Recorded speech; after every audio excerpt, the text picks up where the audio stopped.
Hello all, ఈరోజు అయితే నేను స్వీట్ చపాతి ప్రిపేర్ చేసిన ప్రాసెస్ చూసేయండి. ముందుగా పెద్ద సైజులో పిండి ముద్దను తీసుకొని దానిపైన కొంచెం పిండి వేసుకొని రౌండ్గా రోల్ చేసుకోవాలి. రోల్ చేసుకున్న చపాతీ పైన నుంచి మనకు తగినంత షుగర్ అయితే వేసుకోండి. మీకు ఇష్టమున్నంత వేసుకోండి. నేను కొంచెం ఎక్కువ వేసుకున్న తర్వాత అన్ని కార్నర్స్ ప్యాక్ అయ్యేలాగా రౌండ్గా ఫోల్డ్ చేసుకోండి. ఓపెన్ ఉండద్దు. మళ్ళీ ఆ ప్యాక్ చేసుకున్న దానిపై నుంచి కొంచెం పిండి వేసుకొని మొత్తం దాన్ని రౌండ్గా రోల్ చేసుకోవాలి. సన్నగా చేసుకోకండి, అది అతుక్కుపోతుంది. కొంచెం లావుగానే చేసుకోండి.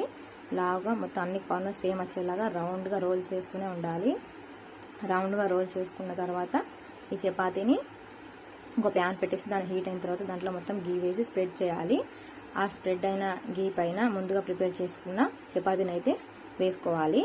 అలా వేసుకున్న చపాతీని వన్ సైడ్ మొత్తం కాలిన తర్వాత రెండో వైపు టర్న్ చేసుకోవాలి.